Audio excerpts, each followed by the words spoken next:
Students, hope you are doing well.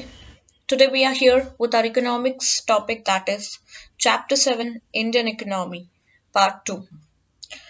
We have already discussed a lot in Part 1, right, about Indian economy. I have explained the meaning of Indian economy. As well, we have discussed the introduction part. We have went off to history and learned many things like ancient times about civilizations. We have learned Indus Valley civilizations and what type of civilizations we were having. Then we later discussed about the occupational structure, right? That was divided into three parts. That is agricultural structure, right? In agricultural structure, we have seen all about agriculture, then industrial structure, then service sectors, okay, or we can say it's sectors also. So that is we called as primary, secondary, and tertiary sector. Fine. Then further we studied about how was Indian economy at the time of Britishers, right? Britishers के वक्त हमारी हालत कैसी थी, हमारी economy कैसी थी, तो उसमें हमने रेलवेज, बैंक्स और एग्रीकल्चर और many more points we have discussed, and will continue with the same in this lecture. So let's get started.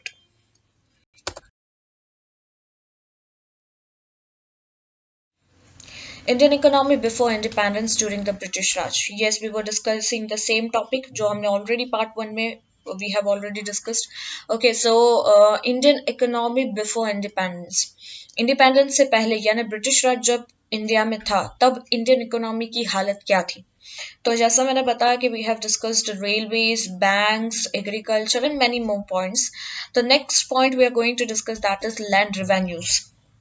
Let's try to understand what is land revenues. If you heard a word that is we called as zamindars, ठीक है? उस वक्त एक जमींदारी system हुआ करता था during British rule, जिसकी वजह से फार्मर्स हमने ये एक क्वाट बोलो या ये एक लाइन है, we all know about this के फार्मर्स हमेशा कर्जे में ही रहे, फार्मर्स का कर्जा कभी खत्म ही नहीं हुआ, right? So this was the issue from, वो हम कह सकते हैं कि बहुत ही पहले से ये इशू फार्मर्स का चलता आया है और वो अभी भी चल रहा है. We knows that fact, okay. So कहीं ना कहीं वी कैन से कि लैंड रिवेन्यूज की अगर हम बात करें, दैट इज कि हम जमीन पर जो जमींदार होते थे उस वक्त क्या होता था कि किसी की भी पर्टिकुलर की पर्सन की एक जमीन होती थी जिसको हम कहते हैं जमींदार, ठीक है, जो ऑनर है, जिसकी प्रॉपर्टी है, उसको उसका जो हेड है we called it as zamindars, ठीक है. तो उन्होंने कहीं हद तक फार्मर्स को बहुत परेशान किया. कैसे? Let's read it. The East India Company got the rights to collect land revenues from the kings in India, and with that also got the rights to collect land revenues from owners of the farming lands. अगर मैं इसका best example बोलूं तो you have seen the movie Lagan, right? So जिस तरीके से वहां पे in that movie you have observed that लगान वसूला जाता था, अ टाइप ऑफ टैक्स, ठीक है, बस ऐसे ही किया जाता था. This was the same method जिस वजह से ईस्ट इंडिया कंपनी एक्चुअली क्या करती थी, किंग्स के पास से लैंड रेवेन्यू कलेक्ट करती थी और किंग्स कलेक्ट करते थे that is from the farmers, okay. So look at this line again. The East India Company got the rights to collect land revenues from the kings. ये अधिकार, ये हक उनको मिल गया. एक्चुअली क्या होता था कि जब ईस्ट इंडिया कंपनी आई तो ब्रिटिशर्स और किंग के बीच में झगड़े होते थे या वॉर होता था, वी कैन से अ टाइप ऑफ फाइट्स होती थी, और उस फाइट में जो जीत जाता था तो usually Britishers were quite stronger, right. तो वो जीत जाते थे और उसके अगेंस्ट में वो क्या करते थे कि वो किंग से रेवेन्यूज लेते थे, तो उनको ऑटोमेटिकली ये राइट मिल जाता था, right, from that kings in India, and with that also got the rights. तो किंग्स के पास अगर उनके पास अधिकार मिल जाता है किंग्स से लैंड रेवेन्यूज कलेक्ट करने का, तो automatically they also get the right to collect land revenues from the owners of the farming land के जो ऑनर्स है उनके पास से भी वो हक उन्हें मिल जाता है. Later on, the British government collected land revenues from the farmers through the zamindars. अब क्या होता था कि ब्रिटिश गवर्नमेंट जमींदार्स को फोर्स करते थे कि भाई हमें हमारा रेवेन्यूज चाहिए, और जमींदार उसका वही प्रेशर, उससे कहीं ज्यादा प्रेशर फार्मर्स पर डालते थे. The government punished the farmers who failed to give revenues by confiscating their land, by charging fines, and so on. Land revenues were as high as half of the produce of farmers. So government क्या करती थी? British government, we are talking about British government, right? So they used to punish the farmers, right? जो वो revenues नहीं दे पाते थे, और वो punishment क्या होती थी कि उनकी जमीनें हड़प ली जाती थी, और उनका जो फाइन होता था, राइट, और जमीन तो वो ले ही लेते थे, ऊपर से फाइन देना पड़ता था. और उनका जो लैंड रेवेन्यू यूजुअली क्या होता है कि आपने जो टोटल प्रोड्यूस किया है, राइट, जैसे इफ फार्मर्स प्रोड्यूस 100%, और we can say let's take 10 kg, farmers ने टोटल प्रोड्यूस 10 kg किया है, तो out of 10 he have to give 5 kg to Britishers as a land revenue. That was the rule, and whosoever the farmer failed to give such types of revenues, their lands are confiscated by the Britishers. Okay.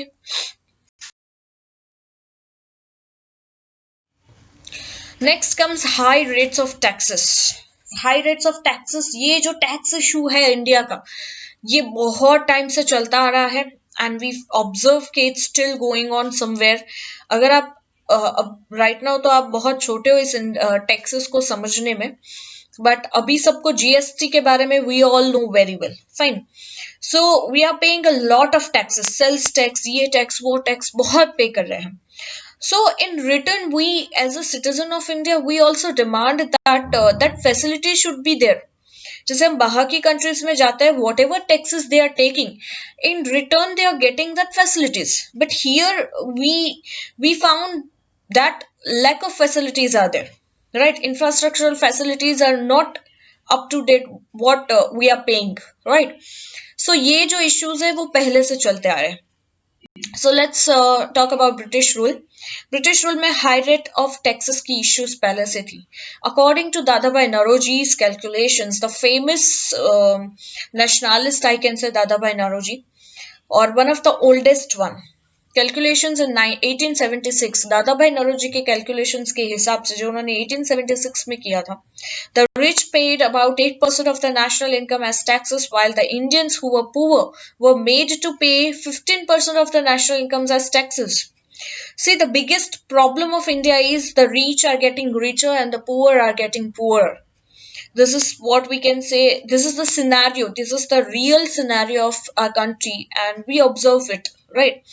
सो दादा भाई नौरोजी ने जो calculate किया था, उन्होंने यही calculate किया कि रीच नेशनल इनकम में कितना टैक्सेस वो कंट्रीब्यूट करते हैं. 8% टैक्सेस रीच पर्सन का जाता है नेशनल इनकम, और वही पुअर पर्सन वो 15% कंट्रीब्यूट करते हैं नेशनल इनकम एज टैक्सेस. तो this is what the issue is, fine.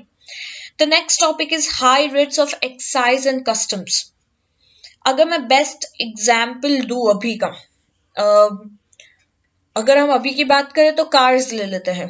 I know many of you much interested in automobiles and all. हमारी कंट्री में जो कार बिकती है और बाहर की कंट्री में जो कार बिकती है, उसमें जमीन आसमान का फर्क होता है.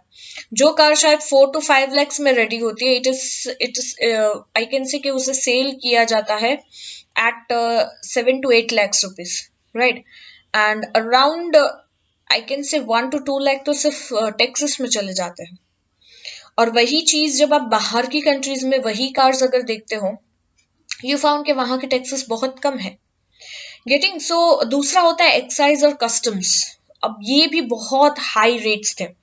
अब मैं पहले की बात बताऊं, ड्यूरिंग ब्रिटिश रूल बहुत सारी चीजें आई कैन से कि कमोडिटीज, बहुत सारी कमोडिटीज बाहर की कंट्री से इंडिया में आती थी और इंडिया की कंट्री से बाहर जाती थी, राइट? जो भी कमोडिटीज इंडिया बाहर की कंट्री से इंडिया में जब हम एक्सपोर्ट कह सकते हैं इसको, एक्सपोर्ट यानी किसी चीज को सॉरी भेजना, ठीक है? एक्सपोर्ट यानी आप किसी चीज को बाहर बेच रहे हो बाहर की कंट्रीज में. इम्पोर्ट यानी कहीं कहीं से कोई चीज मंगवाना. तो हम मंगाया नहीं मंगाया, whatever the commodities came to India, right? तो वहां उन्हें बहुत ज्यादा हम मतलब वो लोग बहुत जैसे ब्रिटिशर्स यहाँ से रॉ मटेरियल्स ले जाते थे तो दैट इज वी कैन से वो एक्सपोर्ट किए गए थ्रू ब्रिटिशर्स। सो वो क्या करते थे कि वहां उनके कस्टम्स और वहां उनकी एक्साइज ड्यूटीज बहुत कम होती थी। But when they bought right बहुत कम में वो हमें एक्साइज ड्यूटीज या कस्टम्स देते ही नहीं थे या मुफ्त में ले जाते थे, ऐसा हम कह सकते हैं। दे पेज नो टैक्सेस। बट जब वो यहाँ लाते थे राइट जब वो यहाँ भेजा जाता था तो उसके प्राइस और वो सब काफी हाई होता था। So somewhere it is because of high rates of excise and customs. Let's read out. High excise was collected on matches, sugar, steel, and silver, and all such commodities. Though salt was very easily available in India. India में ये सारी चीजें बहुत easily available होती थी, फिर भी illegal we can say yes I can say illegal excise duties या इस तरीके से अपने ही बनाए हुए customs और वो सब प्रोड्यूस किए जाते थे और हाई रेट्स पे वो लोग कलेक्ट करते थे। यहाँ पे साफ बोला है कि दो salt was easily available in India, the British termed as illegal the production of salt by Indians on seashore and they monopolized salt trade. I want to give a best example कि ये जो salt की हम बात कर रहे हैं इसकी वजह से जो issues create हुए थे that was a Dandi March. क्योंकि ब्रिटिशर्स ने यहाँ ये बोल दिया था कि salt जो इंडिया में बन रहा है जो सी शोर्स पे बनाया जा रहा है राइट ये इलीगल है और उन्होंने सॉल्ट प्रोडक्शन बंद करवा दिया था राइट और इंस्टेड उन्होंने सॉल्ट पर टैक्सेस लगाए थे। So according to Gandhi ji के जो पानी हम पीते अगर वहां कोई टैक्स नहीं है, वाटर एक नेचर की देन है, अगर वहां कोई टैक्स नहीं है तो salt is also made out of water, तो हम वहां टैक्स क्यों दें। And because of this issue to break the salt law, Gandhiji started Dandi March. We all know about his history, right? तो यहाँ यही बोला है कि actually in short Britishers want to monopolize the salt trade, कि वो salt trade सिर्फ उनके पास हो, ऐसा वो मोनोपोली करना चाहते थे। Now we all know what is monopoly as we have learned in market chapter market. So अगर अभी भी किसी को याद नहीं है मोनोपोली का क्या है then go through it, I am not going to repeat it again. So imported salts to India by levying high custom duties. अब वो क्या करना चाहते थे कि सॉल्ट को इंडिया में इंपोर्ट करवाना चाहते थे बाहर से राइट यानी ब्रिटेन से या बाहर की कंट्रीज यानी ऑब्वियसली ब्रिटिशर्स की कंट्रीज से सॉल्ट इंडिया लाए सो दैट के वो हाई ड्यूटीज और कस्टम्स लगाए जिससे सॉल्ट भी महंगा पड़े और इंडियन ज्यादा टैक्स भी दे and this made it as expensive commodity for poor Indians. So कोई भी गरीब के लिए एक नमक का दाम इतना ज्यादा वो पॉसिबल ही नहीं है। So this was the issue, जैसे मैंने समझाया कि हाई एक्साइज और कस्टम्स किस तरीके से लगाए जाते थे। Okay let's move further. Next comes high, वही हम कंटिन्यू कर रहे हैं, the protest against the high excise duties of salt. जो मैंने बताया अभी के जैसे गांधी जी ने डांडी मार्च स्टार्ट किया था to protest against this high excise duties right. तो ये type of satyagraha we can say. High duties up to 15% were imposed on cotton cloth exports from India so that Indian cotton industries is the setback. अब you just try to understand this fact कि जैसे जानबूझ के हमारा salt trade यहाँ पे बंद कर दिया और ब्रिटिशर्स चाहते थे कि वो सॉल्ट ट्रेड वो बाहर से मोनोपोलाइज करके लाए यानी अपनी कंट्री से सो दैट कि उन्हें ज्यादा पैसा मिले। तो अगर उसे लाने की एक्साइज ड्यूटीज कस्टम ड्यूटीज जानबूझ के वो ज्यादा बढ़ा देते थे सो दैट के सॉल्ट एक्सपेंसिव हो जाए। नाउ अंडरस्टैंड दिस पॉइंट कि अब जो भी जैसे India was very much famous for cotton clothes exports, ठीक है, वर्ल्ड में इंडिया का कॉटन क्लोथ्स एक्सपोर्ट बहुत फेमस था, इंडिया ने बहुत एक्सपोर्ट किया है दूसरी कंट्रीज में, एक ग्रेट मार्केट था इंडिया का। इस मार्केट को तोड़ने के लिए वो जानबूझ के क्या करते थे, इम्पोज ड्यूटीज, कितनी ड्यूटीज इम्पोज करते थे, अराउंड 15% के हिसाब से। तो ऑटोमेटिकली हमारा जो कॉटन क्लोथ है वो बाहर की कॉम्पिटिटर्स से महंगा हो जाता था और जिसकी वजह से हमारी इंडस्ट्रीज धीरे धीरे ठप होने लगी, सेटबैक देखने लगी राइट कि बाहर हमारे जो भी मार्केट था वो कंप्लीटली बंद होने लगा, शट डाउन होने लगा, बिकॉज कि हम जो कॉटन प्रोड्यूस करते थे उसके ऊपर 15% हाई ड्यूटीज हमें पे करनी पड़ती थी एंड बिकॉज ऑफ दैट हमारा कॉटन क्लॉथ ऑटोमेटिकली एक्सपेंसिव हो जाता था जो वहां मार्केट में उससे कहीं मतलब सेम क्वालिटी में कम दाम में अवेलेबल था। सो ये ब्रिटिशर्स ने ये सब कुछ काफी ऐसा कुछ किया जिसकी वजह से हमारी हर तरीके से मार्केट और वी कैन से कि हमारी इंडियन इकोनॉमी टूटने लगी। Whereas the cotton cloth imports from Manchester in England, अब हम बात करें कि अगर वही कॉटन क्लोथ हम इंपोर्ट करते हैं, हम मंगवाते हैं मैनचेस्टर इन इंग्लैंड से, came to India at much lower import tariffs of only about 2.5%। जब हम इसको बेचने जा रहे हैं तो वो हमसे 15% टैक्स हाई ड्यूटीज ले रहे हैं, और जब वो यहाँ पे बेचने आ रहे हैं तो उनका इंपोर्ट उनका ड्यूटीज कितना होगा, दे हैव टू पे ओनली 2.5%।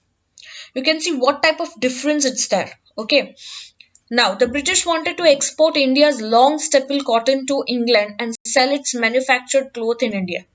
Actually Britishers ये चाहते थे कि वो जितना हो उतना स्टेपल कॉटन, यानी यहाँ पे जो भी रॉ मटेरियल है कॉटन, राइट, वो यहाँ ग्रो किया जाए एंड देन उस रॉ मटेरियल को वो इंग्लैंड ले जाए, वहां उसे मैन्युफैक्चर्ड किया जाए, उसे फिनिश गुड्स में कन्वर्ट किया जाए and then after again to sell it in India.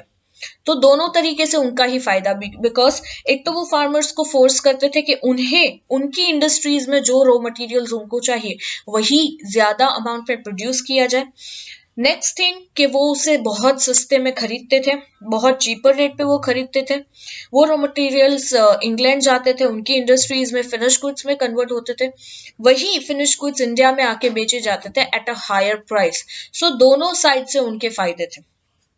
Thus, India's raw materials were exploited so that British industry could thrive at the cost of Indian industry. और यहाँ पे हमारी जितनी भी इंडस्ट्रीज थी वहां हमारे रॉ मटेरियल्स को पहुंचाया ही नहीं जाता था, बिकॉज ब्रिटिश वहां तक पहुंचने ही नहीं देती थी। सो हमारे रॉ मटेरियल्स को बुरी तरीके से एक्सप्लॉइट किया गया, जिसकी वजह से हमारी इंडस्ट्रीज ठप होने लगी और उसके कॉस्ट पर, हमारी इंडस्ट्रीज के बंद होने के कॉस्ट पर ब्रिटिशर्स की इंडस्ट्रीज चलने लगी, right.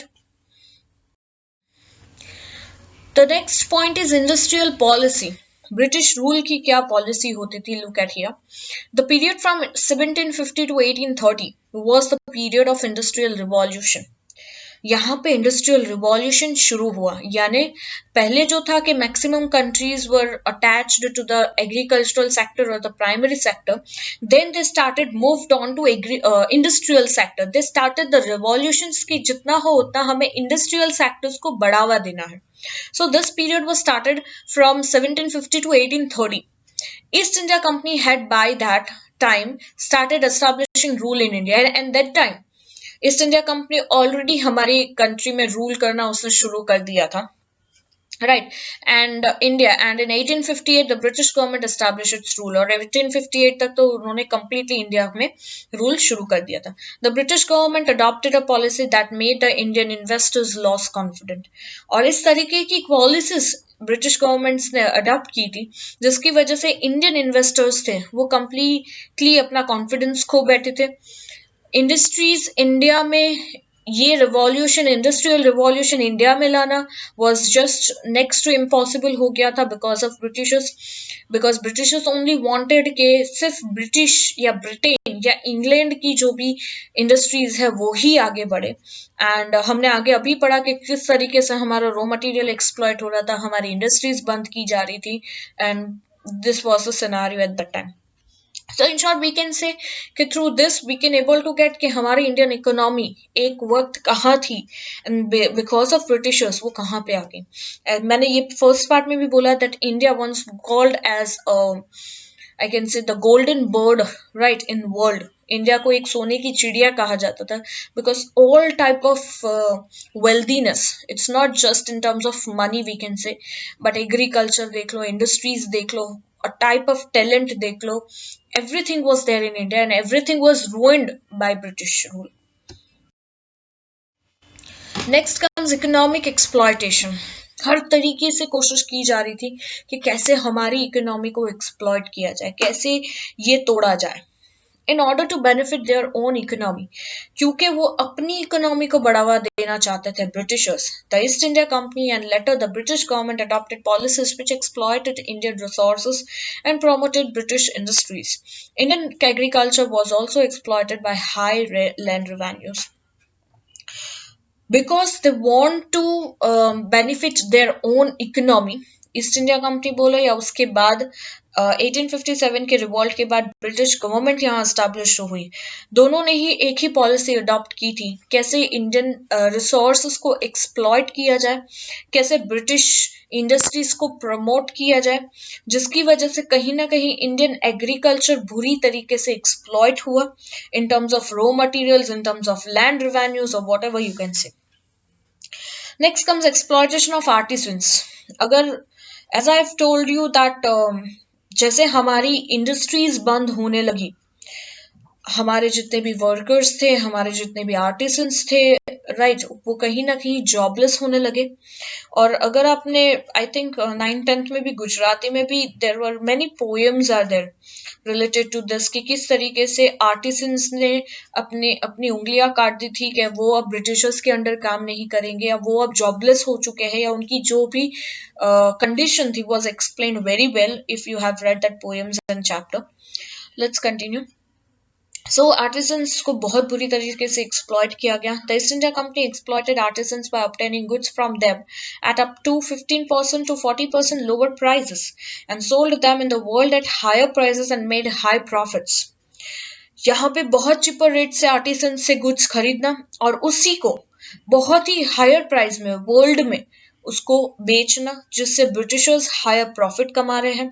Besides, after the British government rule, they started selling in India cheap goods manufactured in England and ruined the small scale industries of India.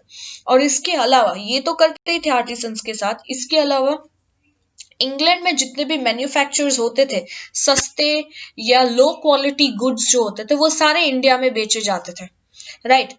और कहीं ना कहीं जितनी भी स्मॉल स्केल इंडस्ट्रीज थी, जो बेसिक इंडस्ट्रीज थी, कहीं ना कहीं जो इंडिया के लोग जिसको खरीद रहे थे वो भी ठप होती गई। और वी कैन से कि आर्टिसंस बोलो या कोई भी इंडस्ट्रीज बोलो, वो सारी की सारी रुइंड हो चुकी थी। Next comes investment pattern. एक बहुत अजीब सी इन्वेस्टमेंट पैटर्न हुआ करती थी ब्रिटिश रूल की। Let's try to understand. The British made only those investments in India which benefited Britain. We always think कि हाँ ब्रिटिशर्स थे तो रेलवेज हुआ, ब्रिटिशर्स अच्छे थे शायद इसलिए रेलवेज किया, या whatever the development they had made in India, it's not for the benefit of our country, that is only for the benefits of their country. If we says railways उन्होंने बनाए तो it's not for India, India के साथ उनका कोई attachment था, it's not for that, because they were facing many transportation issues regarding raw materials and goods and weapons and all such. वो issues face कर रहे थे ट्रांसपोर्टेशन का, and that's why they decided to make railways to make such transportation easier, right. वो जितना profit हमसे कमा रहे थे, जितना दुगना या we can say whatever the percentage they were earning, उसमें रेलवेज कुछ भी नहीं था। It was very cheaper for them, right? वो उनका फायदा ही फायदा था यहाँ पे। So for example, railways and road networks were created to help movements of raw materials and goods for their industry. It's not for our welfare. They never thought about our welfare or India's benefit, right? They only thought about themselves, they only thought about their industries, their country, and so they made such types of railways and road networks, okay, to just benefit or to just facilitate for them, not for our. Investment in education was made to educate personnel to run the British administration, and Indians were prevented from getting technical education. Next thing, we always think English education is there because of Britishers. Otherwise, we won't know even English language, right? But that was wrong. English education Britishers ने India को दिया या Indians को उसमें involve किया, उसमें भी उनका ही फायदा था, because as they want to I can say develop their settings in India, right, वो हर तरीके से यहाँ पे राज कर रहे हैं, they are ruling on us, right. So somewhere they want some of the administrators, some of that technical persons who can work at a very lower level, और वो लोअर लेवल सिर्फ कौन कर सकता था फॉर देम अकॉर्डिंग के वो Indians ही कर सकते हैं। दैट्स वाई उन्होंने टेक्निकल एजुकेशन या इंग्लिश एजुकेशन या व्हाटएवर टाइप ऑफ एजुकेशन की शुरुआत की, इसलिए उन्होंने उसमें इन्वेस्टमेंट किया। They don't want us to learn English language, right, for our benefits. No, that was wrong. okay, for their benefits, for their administrative work, they wants के आगे जाके lower level पे jobs करने वाले मिले उनके. That's why they started colleges for medicine and civil engineering in India for their benefits. उन्होंने जो भी colleges start की medicines को लेकर या civil engineering को लेकर, that is also for their benefits only. They needed civil engineers for public works departments in India and in Britain. उन्हें सिविल इंजीनियर्स चाहिए थे सो दैट कि वो PWD, जो आज भी ये एक डिपार्टमेंट है, पब्लिक वर्क्स डिपार्टमेंट, इंडिया में और ब्रिटेन में रन कर पाए. They did not promote studies in science and technology. उन्होंने कभी भी साइंस और टेक्नोलॉजी की स्टडीज को प्रमोट नहीं किया इंडिया में, right, because they didn't think about our welfare. उन्हें अपना काम चाहिए था, उन्हें सिविल इंजीनियर्स चाहिए था जो काम कर सके, जो हेल्प आउट कर सके, राइट. साइंस और टेक्नोलॉजी उन्होंने कभी नहीं यहाँ पे प्रमोट किया. Thus they made selective investments in India. तो उन्होंने एडुकेशन में भी बहुत सिलेक्टिव जगह पे ही इन्वेस्ट किया जहां उनका फायदा था. They invested in railways and road network, sorry, for their benefits only, for their transportation needs, right. So ये सब कुछ whatever they had invested, right, उनकी investment pattern भी ऐसी थी, from where they were getting such types of benefits, there only they had invested. Okay, next come payment burden. अब ये जो payment burden है, ये what you think ब्रिटिशर्स उठा रहे थे सारा payment burden? No, not at all. It's all, ये जितना भी पेमेंट बर्डन था वो इंडियन किंग्स पर था उस वक्त. गेटिंग, यहाँ जितने भी ब्रिटिशर्स काम कर रहे थे उनकी salaries and everything was paid by Indian Kings. Right. See, various payments were made to British from India's income besides huge salaries of British personnel. जितनी भी पेमेंट्स ब्रिटिशर्स को दी जा रही थी वो इंडिया की इनकम से जा रही थी, राइट. ब्रिटिश पर्सनल, ऐसा नहीं था कि ब्रिटिश या ब्रिटेन से उनकी सैलरीज आ रही थी, not at all. India were paying all such salaries and payments for them. This includes home charges, वो उनके रहने खाने पीने के खर्चे से लेकर administrative maintenance, आर्मीज expenses, whatever, it's all being paid by India.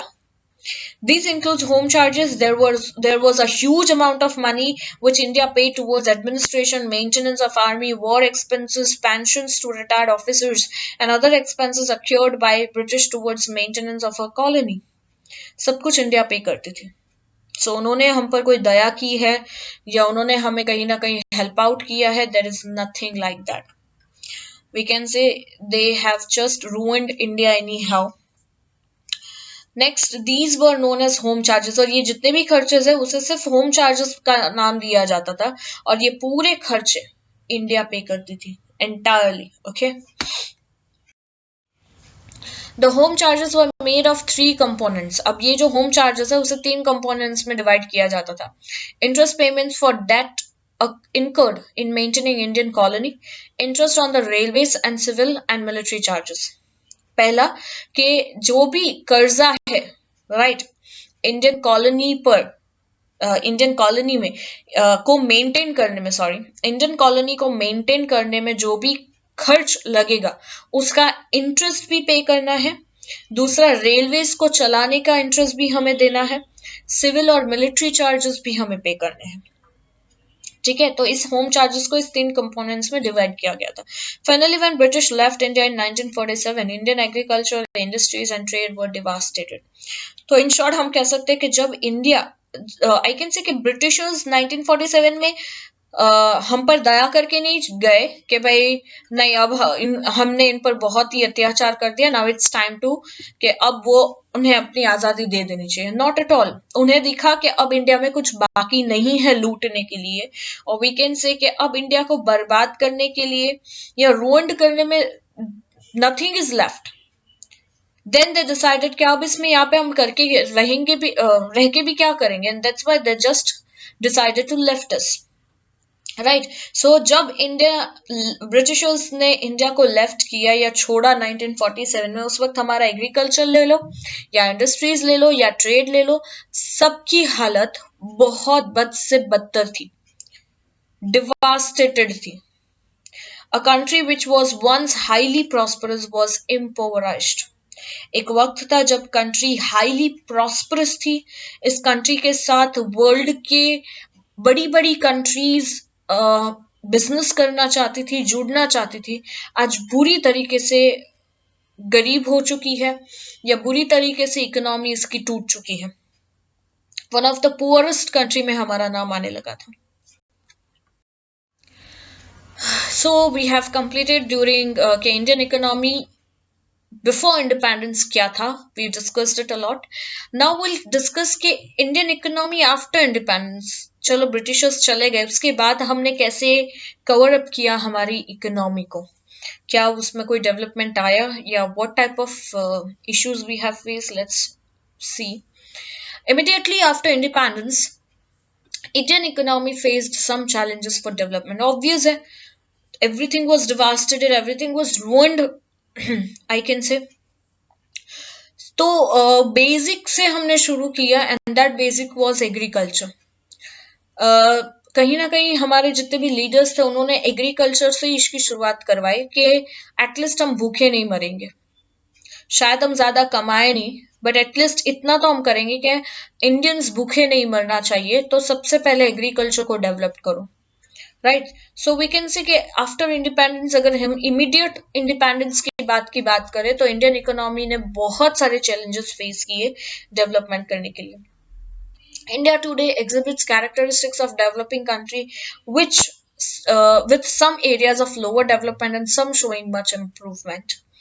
आज अगर हम इंडिया को बोलते हैं, या India, see there are three types of countries I can say in the world which is divided.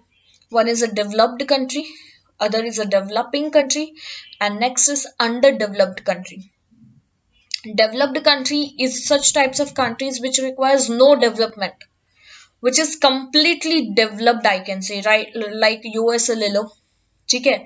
ऐसी जो भी कंट्रीज है जहां पे डेवलपमेंट की अब कोई जरूरत नहीं है, ऑलमोस्ट एक हद तक डेवलपमेंट हो चुका है, अब वो कर रहे हैं तो ठीक है, दैट इज बियॉन्ड डेवलपमेंट.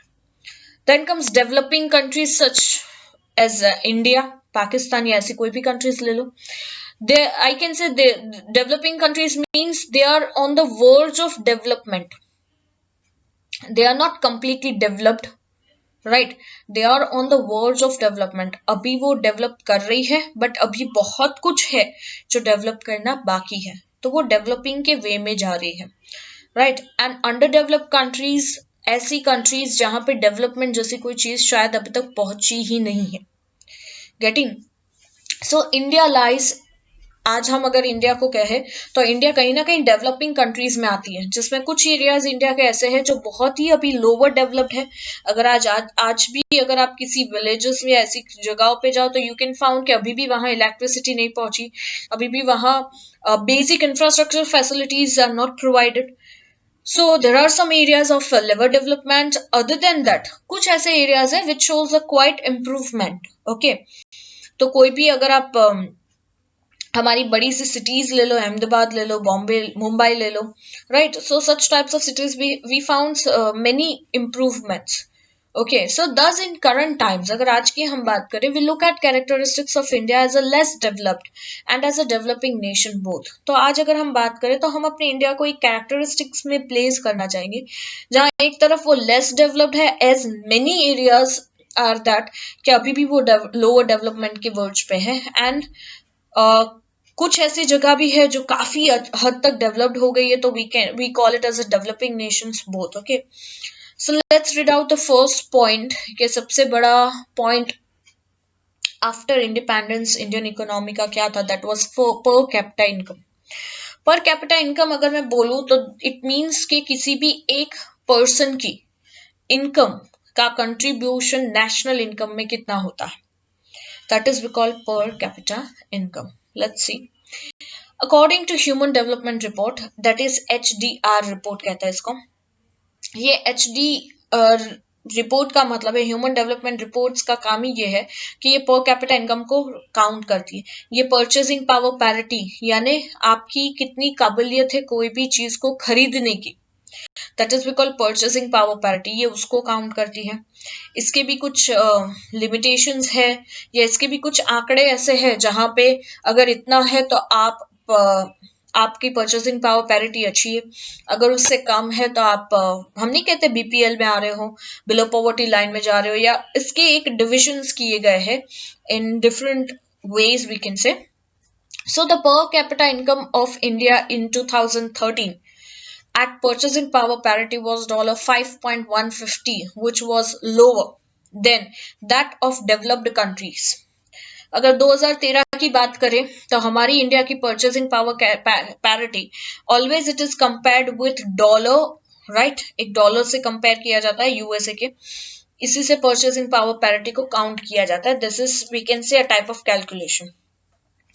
तो हमारी परचेसिंग पावर पैरिटी $5.150 थी, राइट, जो बहुत कम थी in compare to developed countries, but also lower than many developing countries.